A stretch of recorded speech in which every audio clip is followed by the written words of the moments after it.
What's up guys, Chris Rivera here, founder of the Ecommerce Accounts. I hope that you are having an amazing day. Today we have a very exciting topic. We are going to cover how to calculate the tax on the exit of your e-commerce business. This is definitely one of the number one questions that we get from e-commerce entrepreneurs. We're definitely proud to be able to bring you this information at literally no cost. If you stay to the end of this video, you should be able to calculate the tax on the hypothetical transaction that is you selling your business. So without further ado, let's hop into my tablet here and get down to the nitty-gritty. So we're gonna start here with the agenda. First, we're gonna cover understanding asset versus equity purchases. There's two different types of exit types, depending on exactly what you sell. We're gonna get into the details of that. Next, we're going to cover what is your tax rate. This is a very complicated concept, but we're gonna make this as easy as possible to understand. And lastly, we're gonna cover 3 examples of calculating gain and the corresponding tax on the gain. So moving along here, we are going to cover the 2 exit types. Now, this is contingent upon exactly what is sold. Example 1 is gonna be an asset sale. Example 2 is going to be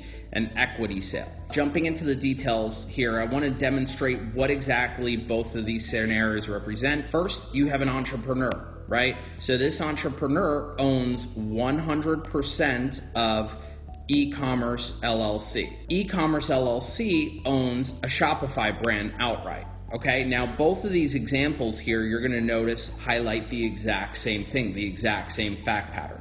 Now, an asset sale and an equity sale, the core difference between the two is simply assets sell assets, equity sells equity. So in an asset sale, what's being sold? We have an entrepreneur that owns an e-commerce LLC that owns a Shopify brand. In an asset sale, you're selling the assets in the transaction, which would be the Shopify brand. Things like the Shopify account, the inventory, the ad account, payment processing, etc. Now for an equity sale, equity sells equity, you are selling the actual LLC itself. And along with that LLC, obviously the LLC owns the Shopify brand. So you're in essence, you're selling control of the exact same Shopify brand, except you're selling the actual shares in your LLC.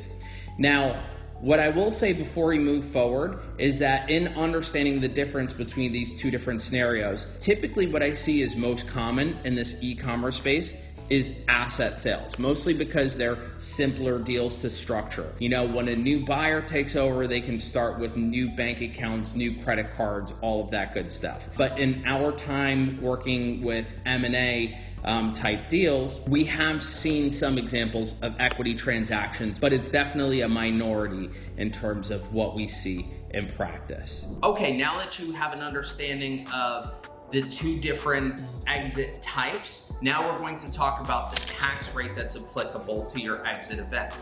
Now, we don't have a visual presentation here because we want to simplify this as much as possible. Tax is extremely complicated. So what we're doing is we're taking these very complex issues and simplifying them so that you can apply a certain fact pattern to your specific scenario. Even though we're simplifying it, you should still be able to take the concepts in this video and apply it to your exact fact pattern to get a rough estimate of approximately what you're going to pay in taxes. When understanding your tax rate, it depends on 2 specific scenarios.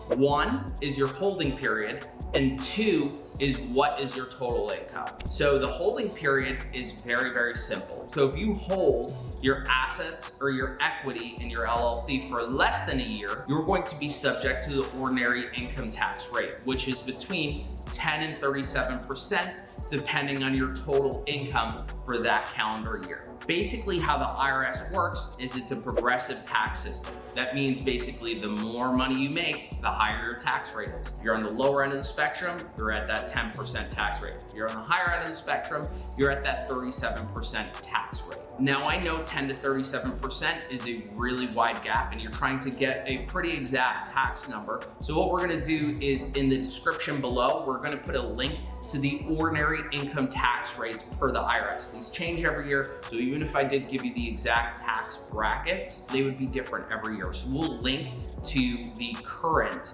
ordinary tax rate bracket so that you could apply this to your specific fact pattern and understand what exactly your tax rate would be on an exit for assets or equity that you've owned for less than 1 year. Now, going back to the holding period concept, if you've owned your equity or your assets that are being sold for over 1 year, then you are in long-term capital gains tax rate territory. Basically, the range here is between 0 and 20%. Again, on a progressive system, the more money you make, the higher that tax rate is, capped at 20%. What we're gonna do, because people wanna understand their specific fact pattern, is we're gonna link the tax bracket system for which the IRS determines where you are between that 0 and 20% system.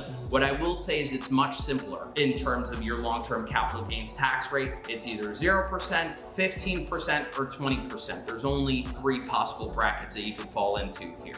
Okay, so now that we have the basics down, let's hop into my tablet here for a second and walk through 3 examples so that we can really focus on making sure you understand how these principles are applied. First example is capital gains tax. For an asset sale, remember, what are we selling with an asset sale? We're selling a Shopify brand, right? After the exit event, you're gonna still own your LLC, but you are selling off your Shopify brand, okay? Now, asset sale held for 2 years. What are we saying here? We're selling your assets that you've owned for over 2 years here. Okay, so now that we understand that, let's walk through the details of what this would typically look like. The key factors here are your total proceeds, your total basis to get to your gain. How it works is it's your total sales less your total basis to get to your total gain, okay?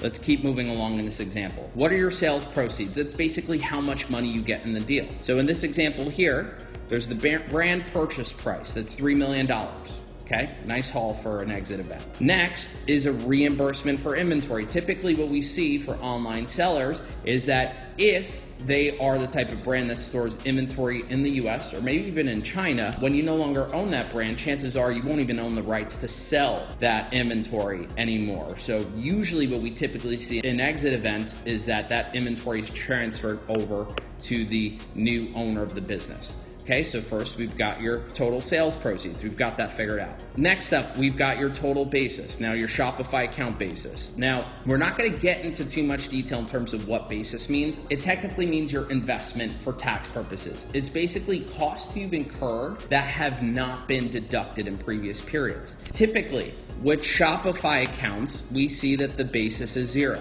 Why? When you set up a Shopify account, typically you're not incurring any fees, unless of course, you're buying that brand from someone else. Typically what we see with entrepreneurs is it's a bootstrap budget.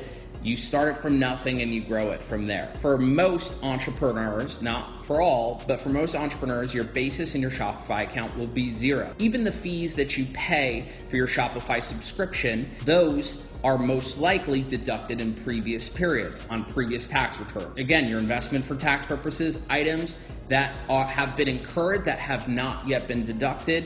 Obviously, if you have a smart accountant, they're deducting your Shopify fees as you go year over year. Next up, we have your inventory basis. If you're doing inventory accounting correctly, as I've mentioned in previous videos, your inventory is not tax deductible until it's sold. It fits that exact fact pattern that I was just describing. Expenses that were incurred but not yet deducted. So that would be, you laid out a lot of cash for your inventory purchase, but you were not able to yet deduct that on your tax return. So that's something that would be included in your total basis. So what is your gain? Again, that is your total sales proceeds minus your total basis.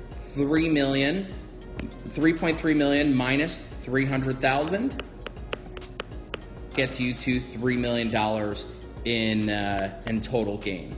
And again, what are we talking about here? We're talking about an asset sale held for 2 years. What does that mean? It is subject to long-term capital gains tax rate. So that is your 20% capital gains tax rate. Again, for your specific scenario, look into the description section here so you can figure out what exactly your capital gains tax rate is. But for a transaction this large, you would definitely be capped out at that 20% capital gains tax rate. So really, really simple. You take your total gain times 20%, and that gets you to your $600,000 tax. Really, really simple fact pattern here. All right, so moving along here to our next example, example 2. We have an asset sale. Again, what are we selling here? We're selling a Shopify brand held for 6 months. Again, what do we need to consider here? That's your holding period. 0 to 1 years. That is short-term capital gains, or otherwise known as your ordinary tax rate.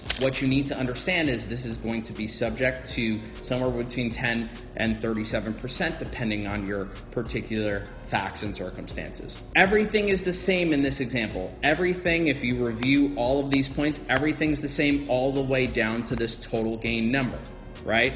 So if we look through the details here, we have total gain of $3 million. However, 35% ordinary gains tax rate. Why? Because this group of assets were held for less than 1 year. So this is an example of you're selling an asset, but your holding period is less than 1 year. It's super important to understand what are those assets that you're selling. Why? Because it can be a big driver in what your tax rate is here. All right, so walking through our last example here. We have an equity sale. Remember, when there's an equity sale, what are we selling? We're selling your LLC here. We're selling the shares that you have in your LLC or whatever legal entity you have, corporation, etc. Held for 4 years. Again, holding period. What are we thinking? 0 to 1 year, ordinary income tax rate. 1 year or more, you're talking about capital gains tax rate, right? So here we're using 20% capital gains tax rate. All right, so let's walk through this example. Same exact parameters. You have your sales proceeds, you have your total basis to get to your gain, right? Now, it's the same exact calculation, but the inputs are a little bit different. Let's look at the details here. Sale of 1 million shares, okay? So typically on these deals, what we see is there's a nominal dollar amount per share. So here in this example, I suppose it would be $3.10 per share. So if you sold all 1 million of your shares, you're looking at total proceeds of $3.1 million. How much did you pay for your shares? That's what we're talking about here. Again, similar to what we were just talking about with your Shopify account basis. What is your basis in those shares? Typically, when we see someone sets up an LLC or a corporation, they're usually not buying the shares from someone else. So typically the basis is 0 related to what you paid for those shares. This next point here is a little bit more confusing. Net amount invested in a company. Think of it kind of like piggy bank, net amount invested in the company. Let's say you put in $100, you take out $75, your basis is $25. Now it gets further complicated because your basis is also impacted by your profits or losses, amongst other things. But let's just say in this example, the net amount invested in the company is $100,000. Net, because this is inclusive of how much was invested, plus basically your retained earnings from previous years, less anything that was taken out from the company, which I suppose would be included in your retained earnings. So you're looking in this example at a total basis of $100,000.